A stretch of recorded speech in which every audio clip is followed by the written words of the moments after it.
उधर सूत्रों के मुताबिक पाकिस्तान से आई सीमा हैदर पर यूपी एटीएस और जांच एजेंसियों ने पैनी नजर बनाए रखी है। हालांकि यूपी एटीएस ने उनसे पूछताछ में कुछ भी संदिग्ध नहीं मिलने का दावा किया था, लेकिन सूत्रों के मुताबिक सीमा हैदर से संदेह अभी भी हटा नहीं है, क्योंकि कई देश अपने दुश्मन देशों में ऐसे जासूसों को खड़ा करते हैं जो वहां लंबे समय तक रहते हुए गुपचुप तरीके से सूचनाएं भेजते हैं।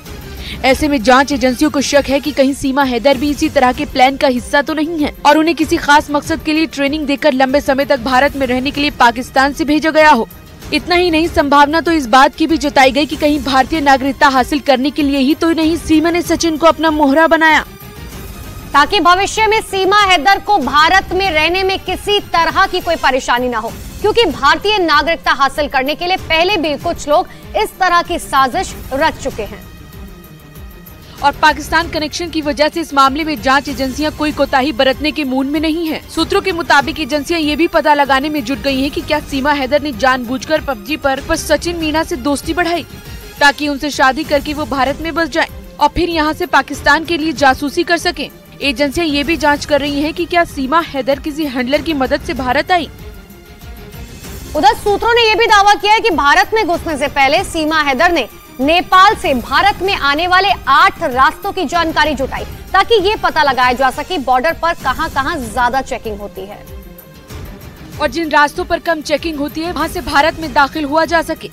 खुफिया सूत्रों के मुताबिक सीमा हैदर ने सुनौली, बनबसा, रक्सौल, सिद्धार्थनगर, सीतामढ़ी, कांकड़ा भिट्टा, जोगबनी और सिलीगुड़ी बॉर्डर की जानकारी जुटाई और वो सुनौली या रक्सौल बॉर्डर से भारत में दाखिल होना चाहती थी, लेकिन किसी ने उसे बताया कि वहां से जाना खतरनाक हो सकता है, क्योंकि ये बॉर्डर ऐसे हैं जहां पर भारत और नेपाल के नागरिक ही जा सकते हैं और किसी को यहां पर तीसरे देश के नागरिक को बिना वीजा के प्रवेश नहीं मिलता है। सूत्रों के मुताबिक इसलिए सीमा ने सिद्धार्थनगर बॉर्डर को चुना, क्योंकि उसके किसी जानकार ने बताया कि वहां नेपाल से आने वाले बाकी रास्तों के मुकाबले कम चेकिंग होती है। उधर पाकिस्तान से आई सीमा हैदर के मामले में यूपी एटीएस ने उत्तर प्रदेश के बुलंदशहर से 2 भाइयों को हिरासत में ले लिया। उन दोनों पर सीमा हैदर और सचिन मीणा के आधार कार्ड समेत दूसरे दस्तावेजों से छेड़छाड़ के आरोप लगे, जिसके बाद यूपी एटीएस पुष्पेंद्र मीणा और पवन मीणा नाम के 2 भाइयों को पकड़ लिया। जानकारी के मुताबिक ये दोनों भाई बुलंदशहर के अहमदगढ़ में जन सेवा केंद्र चलाते हैं। सूत्रों के मुताबिक अहमदगढ़ थाना क्षेत्र के कस्बे सचिन मीणा की रिश्तेदारी है और वहाँ उसका ननिहाल है। ये जानकारी भी सामने आई कि सीमा हैदर के नोएडा पहुँचने के बाद शादी करने के लिए दोनों बुलंदशहर पहुँचे थे, इसीलिए यूपी एटीएस ने उनके दस्तावेजों से छेड़छाड़ करने के आरोप में पकड़े गए दोनों भाइयों से पूछताछ शुरू कर दी।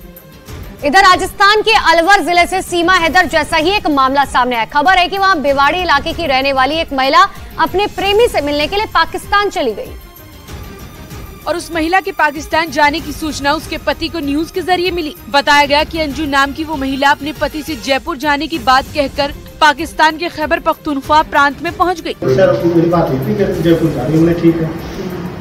उसके बाद मेरा फोन नहीं लग रहा, अभी मेरे को बाद में बताया कि लाहौर। पाकिस्तान की मीडिया के मुताबिक 2 बच्चों की मां अंजू की पख्तूनख्वा के रहने वाले नसरुल्लाह से फेसबुक पर दोस्ती हुई और फिर उससे प्यार हो गया, जिससे मिलने के लिए वो पाकिस्तान चली गई। पाकिस्तान की मीडिया के मुताबिक वहां की सुरक्षा एजेंसियों से शक के आधार पर अंजू को हिरासत में ले लिया और उससे पूछताछ कर रही है।